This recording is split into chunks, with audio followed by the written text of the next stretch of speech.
बिस्मिल्लाहिर्रहमानिर्रहीम अस्सलाम वालेकुम। आज की रेसिपी थोड़ी सी मुख्तलिफ़ रेसिपी है क्योंकि इसमें मैं चिकन के साथ एक ऐसी सब्ज़ी का इस्तेमाल करने जा रही हूँ जिसे लोग सलाद के तौर पर तो खाते ही हैं, लेकिन पकाकर कम ही खाया जाता है। जी हाँ, मैं बात कर रही हूँ चुकंदर यानी बीट रूट की। चुकंदर जायके में लाजवाब होता है, इसके साथ साथ फुल ऑफ आयरन भी होता है। जो लोग आयरन की डेफिशिएंसी का शिकार हैं वो इस रेसिपी को ज़रूर फॉलो करें और इस तरीके से चिकन के साथ चुकंदर को पकाकर खाएं तो उनको ना सिर्फ मज़ा आएगा बल्कि उनकी बॉडी में जो आयरन की डेफिशिएंसी है वो भी दूर हो जाएगी। इससे पहले कि हम रेसिपी स्टार्ट करें, मेरे चैनल को लाइक कर लें, सब्सक्राइब कर लें और बेल आइकॉन को प्रेस करना बिल्कुल ना भूलें ताकि आने वाली वीडियोस आपको टाइम से मिलती रहें। और कमेंट सेक्शन में कमेंट ज़रूर दें और वीडियोस को फैमिली और फ्रेंड्स के साथ ज़रूर शेयर करें। 1 किलो चुकंदर हमने ले लिए हैं। इसके अलावा इसमें कुछ खुश्क मसाले भी जाएंगे जो कि इस तरह से हैं। 1 टीस्पून नमक जाएगा, 1 टीस्पून सुर्ख लाल मिर्च, हाफ़ टी स्पून हल्दी, 1 टीस्पून पिसा हुआ धनिया, इसके अलावा 1 टीस्पून ज़ीरा, 1 टुकड़ा दालचीनी का, 1 बड़ी इलायची, 1 टेबलस्पून भर के अदरक लहसुन का पेस्ट, 1 कप दही, इसके अलावा half cup cooking oil, 1 cup कटी हुई पालक, इसके अलावा 2 बड़ी प्याज जिन्हें स्लाइस में काट लें। साथ ही इसमें जाएगा 1 किलो चिकन और मैंने चुकंदर को बारीक बारीक टुकड़ों में काट कर उबाल लिया था और इसमें आधा ग्लास पानी डाला था ताकि चुकंदर 80% गल जाए, यानी ये 80% गल चुका है। अब इस रेसिपी को हम बनाना स्टार्ट करते हैं। एक पैन में आप कुकिंग ऑयल डाल लें और इसमें प्याज डालकर उसे गोल्डन ब्राउन कर लें। आपने ध्यान रखना है कि अगर आप नमक का इस्तेमाल कम करते हैं तो आप 1 टीस्पून की जगह हाफ़ टी स्पून नमक इस्तेमाल करें क्योंकि पालक में ऑलरेडी नमकियात होते हैं जिसकी वजह से इसमें नमक ज़्यादा हो सकता है।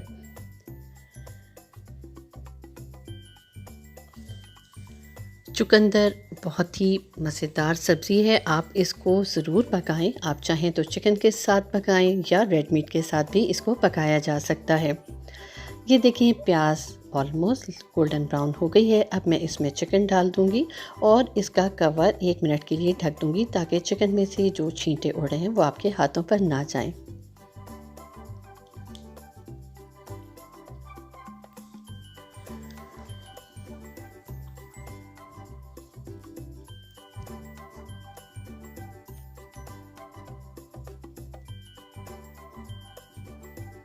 एक मिनट के बाद आप कवर हटा लें, चिकन को थोड़ा सा मिक्स करें और साथ ही अदरक लहसुन का पेस्ट डाल दें।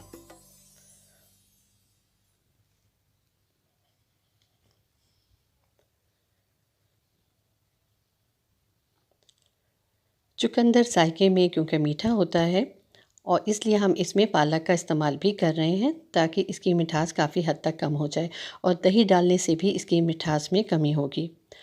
ये कुछ कुछ शलजम की फैमिली से भी ताल्लुक़ रखता है, इसलिए जो लोग शलजम गोश्त को बनाते हैं वो उसी लिहाज से इसमें चीज़ें ऐड कर सकते हैं।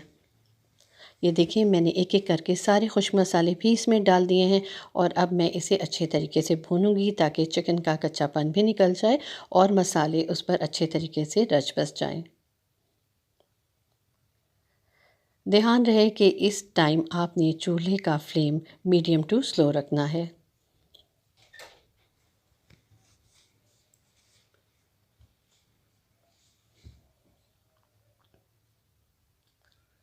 हल्के हाथ से चिकन को मिक्स करते जाएं।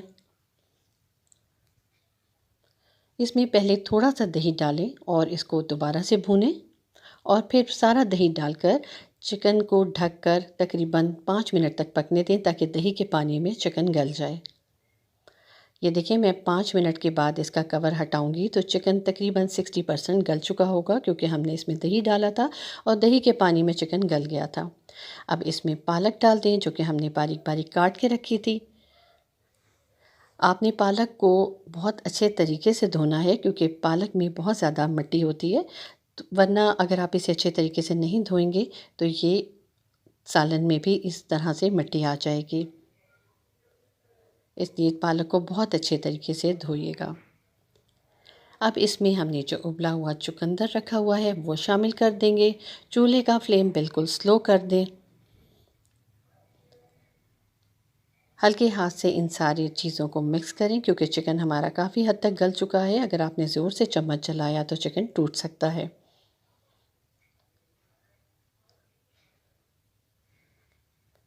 अब इसे स्लो फ्लेम पर ढककर तकरीबन 15 मिनट के लिए पकने को रख दें। चुकंदर चिकन बहुत ज़्यादा मज़ेदार बनके तैयार हो जाता है। आप इसे उबले हुए चावलों के साथ खाएं तो भी मज़ा देगा, लेकिन तंदूरी रोटी के साथ ये बहुत ही जायकेदार लगता है। ये देखिए चुकंदर ऑलमोस्ट डन है क्योंकि हमने पहले ही इसे गला लिया था। बकिया चुकंदर इसके साथ पालक के पानी में गल चुका है और चिकन भी गल गया है। मैं इसे अच्छे तरीके से भून लूँगी, लेकिन अगर आप थोड़ी सी ग्रेवी रखना चाहते हैं तो 1 गिलास पानी डालकर इसे 5 मिनट के लिए हल्की आंच पर पका लें। जब आप इसे तंदूरी रोटी के साथ सर्व करेंगे तो हर कोई इसे बहुत शौक से खाएगा। हाफ़ टी स्पून इसमें गरम मसाला शामिल कर दें, साथ कटी हुई सब्ज़ मिर्चें डालें, थोड़ा सा सब्ज़ धनिया डालें और बकिया सब्ज़ धनिया गार्निशिंग के लिए रख दें। आप इस रेसिपी को ज़रूर ट्राई कीजिएगा। आपके घर वालों को, मेहमानों को ये रेसिपी ज़रूर पसंद आएगी। मुझे इजाज़त दीजिए। अल्लाह हाफ़िज़।